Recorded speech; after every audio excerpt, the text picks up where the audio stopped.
Praise the Lord दोस्तों, जय मसीह की। यीशु मसीह के नाम में फिर से आपका स्वागत है। और आज हम जिस विषय में बात करने वाले हैं वो विषय है तंत्र विद्या और दुष्टात्माएं और जादू टोना। ऐसी चीज़ों से छुटकारा कैसे पाया जाए। देखिए, हम सब इस बात को जानते हैं, ये सारी चीज़ें दुनिया में एग्जिस्ट करती हैं। आप जानते हैं? यदि आप जानते हैं तो आप मेरी बात से सहमत हैं तो कमेंट में लिखकर बताइए कि आप इस बात से सहमत हैं कि जादू टोना संसार में होता है। तो इससे छुटकारा कैसे पाया जाए, इस बात को समझने की ज़रूरत है। हमें जानने की ज़रूरत है कि इनसे छुटकारा कैसे पाते हैं। देखिए, ये क्या है, ये काम कैसे करती हैं ये चीज़ें। आपने देखा होगा बहुत सारे लोग क्या करते हैं, अपने जीवन में अच्छा चल रहे होते हैं, लेकिन कोई दूसरा व्यक्ति आया, किसी ने किसी के ऊपर टोना कर दिया, किसी ने जादू कर दिया, किसी ने ब्लैक मैजिक कर दिया और अन्य प्रकार की चीज़ें लोगों की ज़िंदगी में चलती रहती हैं, तंत्र विद्या वगैरह जैसी चीज़ें। इनसे छुटकारा कैसे पाया जाए, हमें इस बात को समझने की ज़रूरत है। देखिए, इनसे छुटकारा पाने के लिए बहुत सारी चीज़ें, बहुत सीधे-सीधे से स्टेप्स हैं और बहुत सीधे-सीधे से कदम हमको लेने पड़ते हैं। सबसे पहली बात, मसीह लोगों की ज़िंदगी में आपने देखा होगा कोई जादू टोना, कोई तंत्र विद्या कुछ काम नहीं करती। कारण क्या है? वो जानते हैं सच्चा ईश्वर कौन है, वो जानते हैं कौन उनकी मदद करने वाला है। लेकिन संसार के लोग इन चीज़ों में फँसे होते हैं, लेकिन कुछ मसीह लोग ऐसे भी हैं, वो आज भी दुष्ट आत्माओं में, आज भी जादू टोना में और आज भी अन्य प्रकार की चीज़ों में फँसे हुए होते हैं। तो मैं आपको बताऊँगा कि आप इन चीज़ों से छुटकारा कैसे पा सकते हैं। देखिए, आप जब यीशु मसीह के जीवन को देखेंगे, तो मैं आपको कुछ बात बताऊँगा। वहाँ पर एक व्यक्ति था, यीशु मसीह एक बार जब नदी पार करके, यरदन पार करके जा रहे थे गलील में, तो वहाँ पर एक व्यक्ति था और व्यक्ति क्या कर रहा था, दुष्ट आत्माओं से भरा हुआ व्यक्ति था। उसके ऊपर क्या बोलते हैं, जादू टोना और दुष्ट आत्माएँ थीं और लिखा है उसके वचन में, तो लिखा है उसके ऊपर सेना थी। सेना मतलब बहुत सारी दुष्ट आत्माएँ थीं। एक सेना में कम से कम 6000 दुष्ट आत्माएँ होती हैं, तो 6000 दुष्ट आत्मा उस व्यक्ति के ऊपर थीं। और व्यक्ति यीशु मसीह के पास आकर कहने लगा, हाँ प्रभु, मैं जानता हूँ तुझे, मुझे माफ़ कर दे। और वो कहता है, हमें मुझे इस यहाँ से मत निकाल, इस मनुष्य में से मत निकाल। तो दुष्ट आत्माएँ क्या होती हैं, वो ऑलरेडी यीशु मसीह को जानती हैं, ऑलरेडी हम इस बात को जानते हैं। और तंत्र विद्याएँ भी कुछ इस तरीके की होती हैं जो कि सब पर काम नहीं करती। एक और व्यक्ति के विषय में बताऊँ आपको, तो एक और व्यक्ति थे, एक मसीह ग्रुप था और वर्शिप करने वाला व्यक्ति था। और वर्शिप करने वाले व्यक्ति के लिए किसी ने जादू टोना कर दिया था। और किसी ने जब उसके लिए जादू टोना किया, तो आपने देखा होगा, तो जादू टोना करते हुए क्या हुआ, एक जो क्या बोलते हैं शैतान का भक्त था और उसने जादू टोना का सामान लिया और उसके लिए दुष्ट आत्मा भेज दी।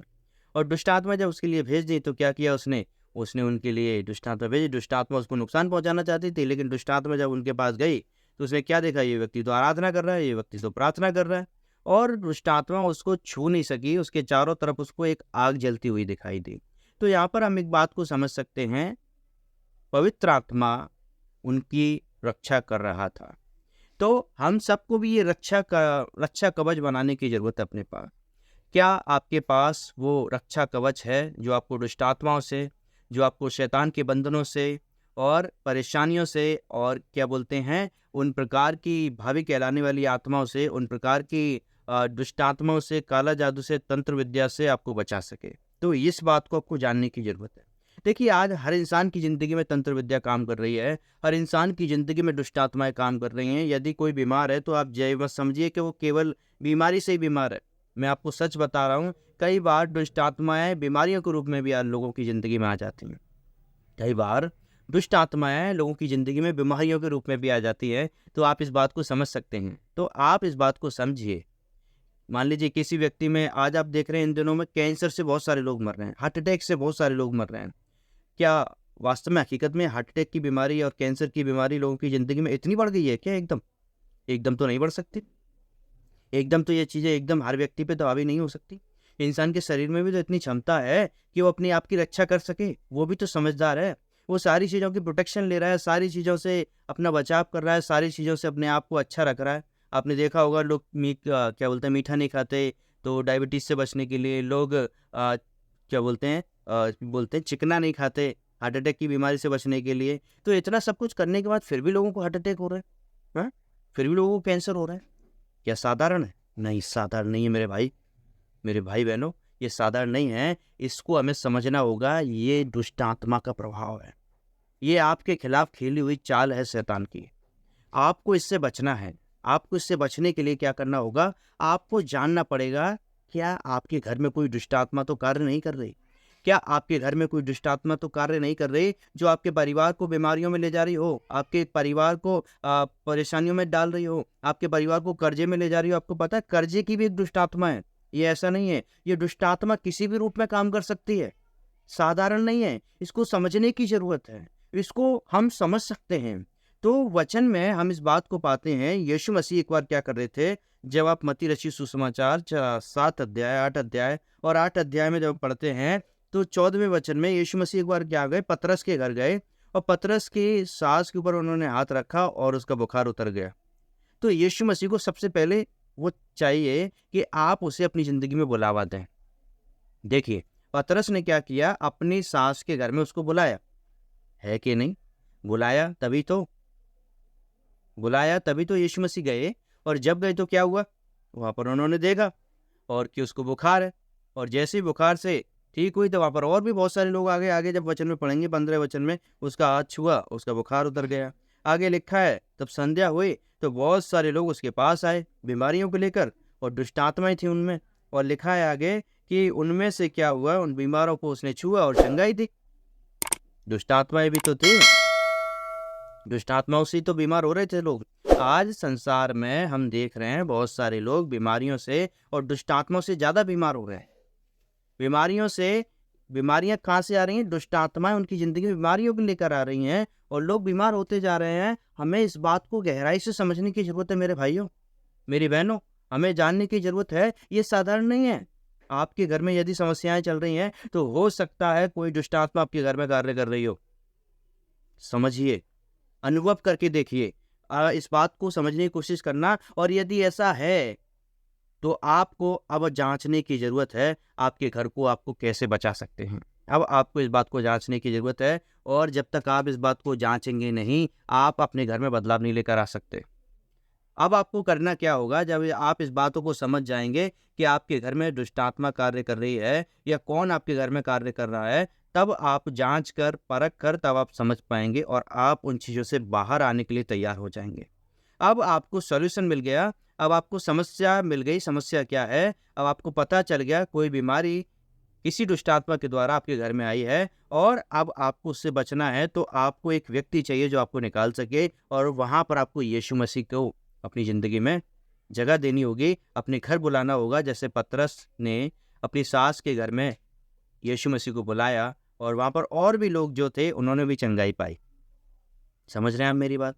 यीशु मसीह वहाँ पहुँचे और उन्होंने क्या किया, बीमारों पर हाथ रखे और प्रार्थना की। मैं आपके लिए इस बात के लिए प्रार्थना करूँगा, यदि आप कमेंट में लिखेंगे, अपने नाम के साथ लिखिए, और मैं आपके लिए प्रार्थना करूँगा।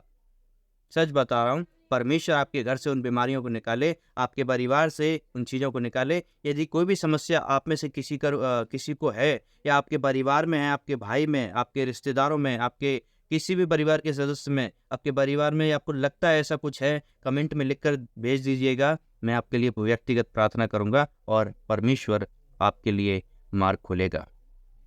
तो इस 2023 में आप ऐसी दुष्ट आत्माओं से छुटकारा पाने वाले हैं।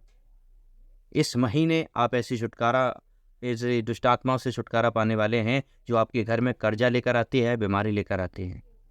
यीशु मसीह आपको छुटकारा देने के लिए आज भी तैयार है, बशर्ते हम उसके लिए तैयार हों।